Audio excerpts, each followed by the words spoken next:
প্রায় 400 বছর জমজম কূপটা বন্ধ ছিল। পৃথিবীর ইতিহাসের সবচেয়ে উৎকৃষ্ট পানি, সবচেয়ে পবিত্র পানি, সবচেয়ে বিশুদ্ধ পানি যেই জমজম যে কূপে পাওয়া যায়, সেই জমজম কূপটা 400 বছর পর্যন্ত বন্ধ ছিল। কেন সেটা বন্ধ ছিল, কেন সেটা বন্ধ রাখতে হয়, সেই কাহিনীটা আজকে আমরা জানবো ইনশাআল্লাহ। মক্কা শাসন করে 3টা গোত্র। প্রথম দিকে মক্কা শাসন করে জুরহুম নামক একটা গোত্র। যখন ইসমাইল আলাইহিস সালামের পায়ের কাছে যে জমজম কূপটা আবিষ্কার হয়, আল্লাহর কুদরতি নিয়ামতে যে জমজম কূপটা পাওয়া যায়, সেটা পাওয়ার পর যে একটা কাফিলা যখন এই দিক দিয়ে চলে যাচ্ছিল, তখন হাজেরা আলাইহিস সালাম তাদেরকে বলেন এইখানে বসবাস করতে। সেই কাফেলা যারা ছিল তারা ছিল জুরহুম গোত্রের। তারাই পরবর্তীতে 1800, 1900, 2000 বছর মক্কা শাসন করে। তো লম্বা সময় যখন তারা মক্কা শাসন করে, এক পর্যায়ে তারা কিন্তু মানুষের উপর অনেক অত্যাচার নির্যাতন করে।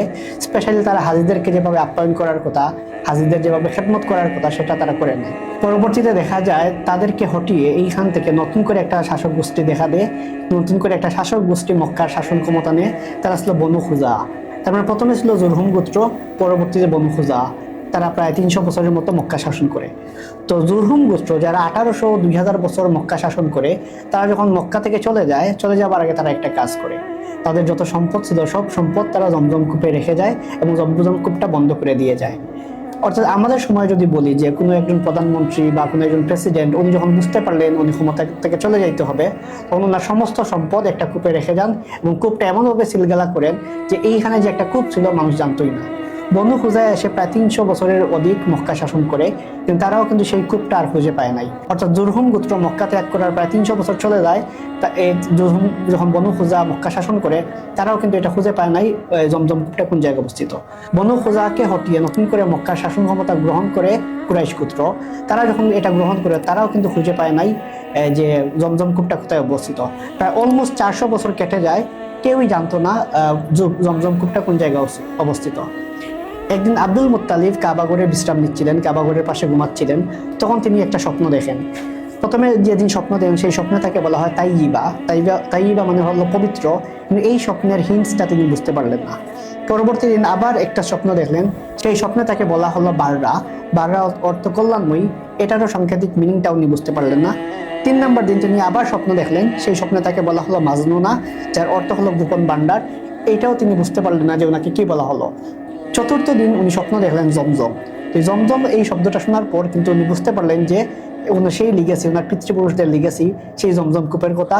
এটা বোঝার পর ওনাকে জমজম কূপ কোন জায়গায় অবস্থিত সেটার একটা হিন্টস দেয়া হলো। সেটা হিন্টসটা ছিল এরকম: রক্ত, গোবর, পিঁপড়ার বাসা এবং কাকের টুকর। এই 4-5টা হিন্টস দেওয়া আসলো যে এই জিনিসগুলো এই জায়গায় অবস্থিত। সেই জায়গায় যদি খুঁজতে যান তাহলে আপনি জমজম কূপটা পেয়ে যাবেন। যখন আব্দুল মুত্তালিব উনি এই হিন্টসটা নিয়ে যখন এটা খুঁজতে গেলেন, তখন উনি এমন একটা জায়গা পেলেন, বুঝতে পারলেন যে কাবাগরের আশেপাশে এই জায়গাটাই জমজম কূপ, যেটা জুরহুম গোত্র এইখানে প্রায় আজ থেকে 400 বছর আগে এইখানে এই জায়গাটাতে গর্তটা এমনভাবে ভরাট করছিল যে এইটার সন্ধান, এটার হদিস কেউ পায় নাই। যখন উনি এটা খুঁড়তে গেলেন, তখন কিন্তু কুরাইশরা এসে ওনাকে বাধা দেয়। আব্দুল মুত্তালিব তার ছেলে হারিস, তাকে নিয়ে উনি জমজম কূপটা খুঁড়তে গেলেন। তখন ওনার একমাত্র একজনই সন্তান ছিল। যখন এটা খুঁড়তে গেলেন, তখন কুরাইশরা এসে বাধা দেয় যে এই কাবাগরের আশেপাশে তুমি এটা তো করতে পারো না। এটা তো তাদের দৃষ্টিতে ছিল ধর্মীয় অবমাননা। পরবর্তীতে আব্দুল মুত্তালিব তাদেরকে বুঝান যে এখানে হয়তো বা জমজম কূপটা আছে, আমি স্বপ্ন দেখলাম, এটা আমি পাইতে পারি। যখন তাদেরকে বোঝানো হয়, তারা কিন্তু মেনে নেয়। জমজম কূপটা তিনি যখন খনন করলেন, তখন কিন্তু তিনি ওই যে সেই ধন ভাণ্ডার পেতে গেলেন, সেই হারানো যে আজ থেকে 400 বছর আগের যে সম্পত্তি, সেই সম্পত্তি পেতে গেলেন, সেই সম্পত্তি লাভ করলেন। চিন্তা করেন, আজ থেকে 400 বছর আগে, ওই সময়ের 400 বছর আগে জুরহুম গোত্র তাদের সেই হারানো সম্পত্তি, সব সম্পত্তি এখানে রেখে যায়। তো এইটা যখন উনি পেতে গেলেন, উনি যখন পান, সেটা আনুমানিক যদি আমাদের সময় কনটেক্সটে যদি তুলনা করি, তুলনার সুবিধার্থে অন্তত 10 কোটি টাকার একটা সম্পত্তি হবে। এইটা যখন উনি পেলেন, তখন কিন্তু কুরাইশরা বাকি সবাই আসার পর বললো, দাবি করলো এটা আমাদেরকেও বাদ দেন। কিন্তু আব্দুল মুত্তালিব বললেন, যেহেতু এই কূপটা আমি খনন করছি, আল্লাহ যেহেতু আমাকেই দেখাইছেন, সেহেতু এই কূপের মালিকানাটা আমার। তো আব্দুল মুত্তালিব যখন এই কথাটা বললেন, তখন সবাই কিন্তু এই সিদ্ধান্তে আসতে পারলো না যে এইটার মালিকানা আসলে কার হবে।